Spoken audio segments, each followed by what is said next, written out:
Sometimes with rookies, you just know that it's not going to work out. I didn't have the grind in my mind like I did to be great in college like I did in Cleveland, and I feel disrespectful to the guys who were there.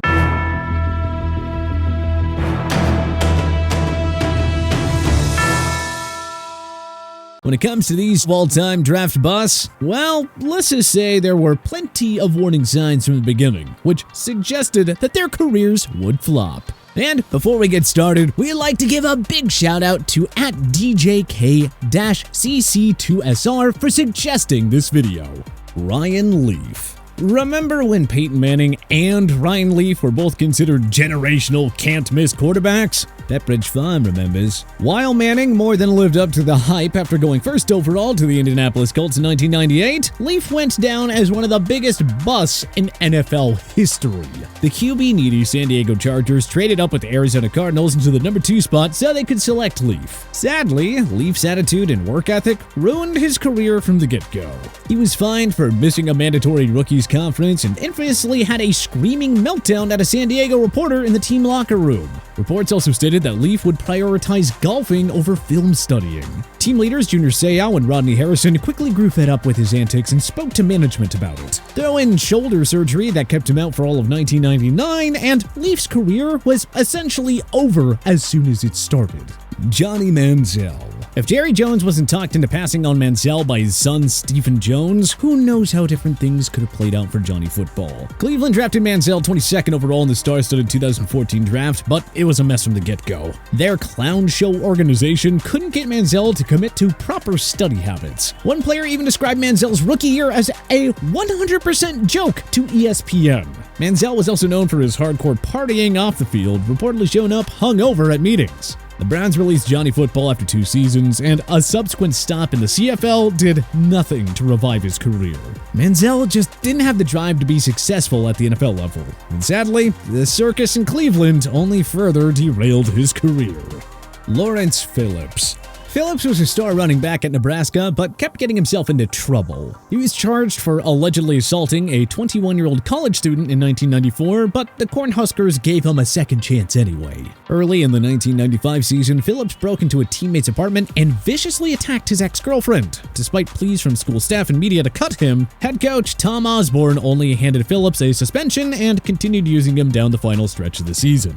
Even though they already had a future Hall of Fame running back in Jerome Bettis, the Los Angeles Rams desperately wanted Phillips. So they picked him 6th overall in 1996, and Bettis was dealt to the Pittsburgh Steelers in a lopsided move for the ages. Phillips struggled over his 2 seasons with the Rams, and his attitude issues and legal problems became far too much. He was subsequently released during the 1997 season, and stops in Miami and San Francisco did nothing to revive his career. Phillips did find some success in the CFL, winning the Grey Cup championship with Montreal in 2002, but attitude issues and an assault charge led to him being out of pro football for good by 2003. Achilles Smith. The Cincinnati Bengals drafted Smith 3rd overall in 1999, right after future superstar QB Donovan McNabb went 2nd overall to the Eagles. Smith missed much of training camp and offseason activities because of a contract dispute, until Cincy finally gave in and threw him up to $56 million over 7 years. Well, the holdout did nothing to help Smith prepare for the NFL, and it didn't help that he was stuck on a lousy Bengals team.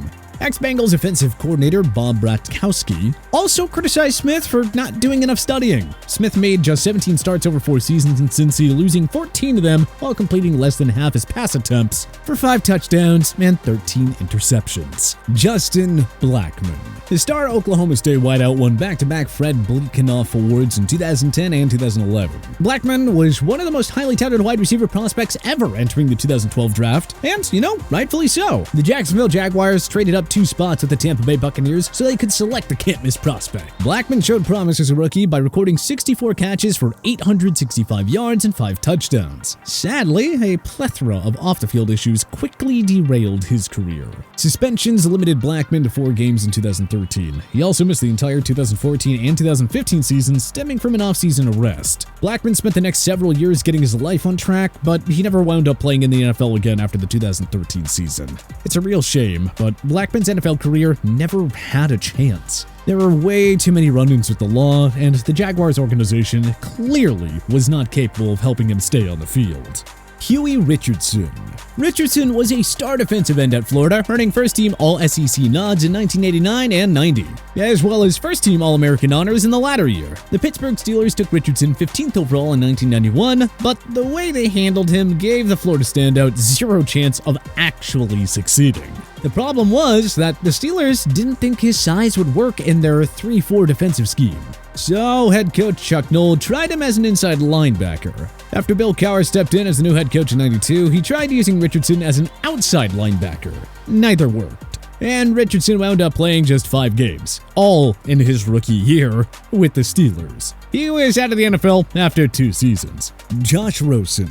The Cardinals traded up with the Oakland Raiders to select the UCLA signal caller 10th overall in 2018. There were 9 mistakes made ahead of me, and I will make sure over the next decade or so that they will know that they made a mistake. A month earlier, the front office curiously handed injury-prone journeyman Sam Bradford a $20 million contract. With quarterbacks guru Bruce Arians retiring, the Cardinals hired Carolina Panthers defensive coordinator Steve Wilks for their head coaching position.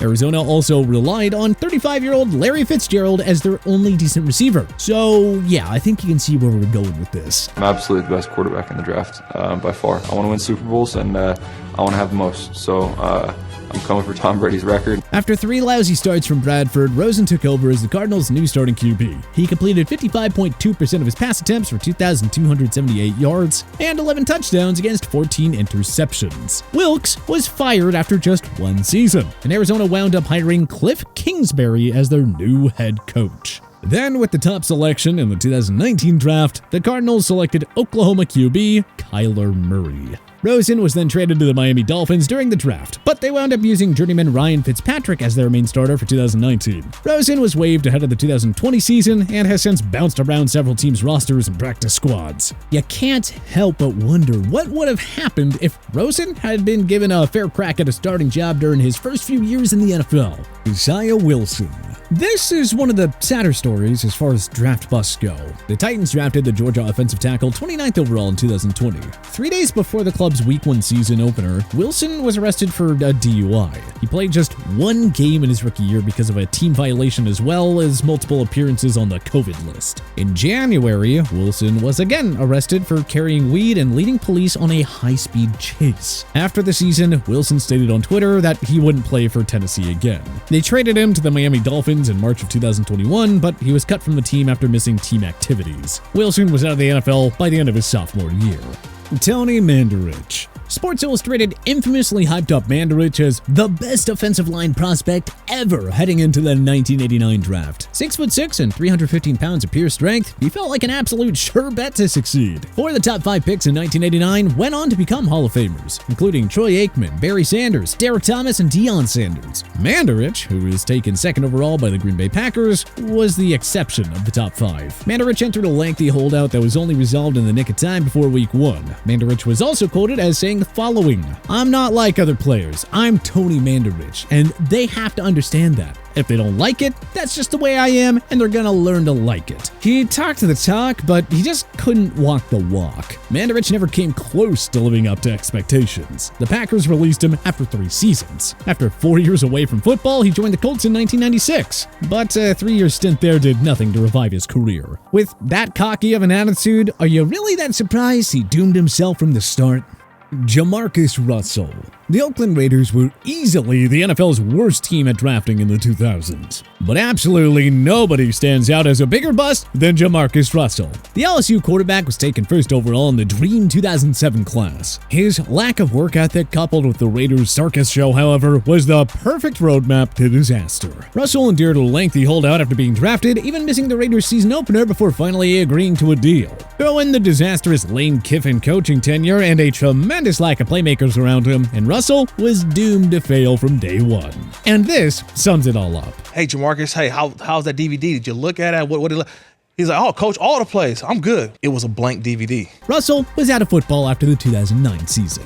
If you're going to call me a bust, like you say, put the biggest on that motherfucker, I love it. Brian Bosworth. Oh boy, where do we start with Bosworth? He was suspended from playing in the Orange Bowl as a junior after being caught taking steroids. He wore a t-shirt during a game that read NCAA, National Communists Against Athletes. He wrote a letter to several NFL teams where he threatened to not report if they drafted him. Those were all early warning signs, but he still went first overall to the Seattle Seahawks in the 1987 supplemental draft. The issues continued to mount though, as Bosworth held out and refused to play before finally inking an $11 million deal. But man, that proved to be a huge waste of money. He arrived at a Seattle Seahawks practice in a helicopter, sued the NFL for permission to wear his college number 44, and infamously promised to contain Bo Jackson, only to get completely dominated by the Raiders star running back. Injuries limited the Boz to 24 games over 3 years. Shoulder problems forced him to retire after the '89 season, and he pursued to move into a more successful career of acting. Come on down to Fansville Foam Finger Warehouse. We'll get you fitted for the perfect foam finger. How many NIL deals does Bryce Young have? But which other NFL careers were doomed from the beginning? Join us in the comments section below. If you like this video and learned a thing or two, clicking the like button helps out a ton. And hey, we appreciate it. If this is your first time coming around to TPS though, subscribing is a great idea because we put out videos like this every single day. But as always, thanks for watching, and we'll see you guys next time.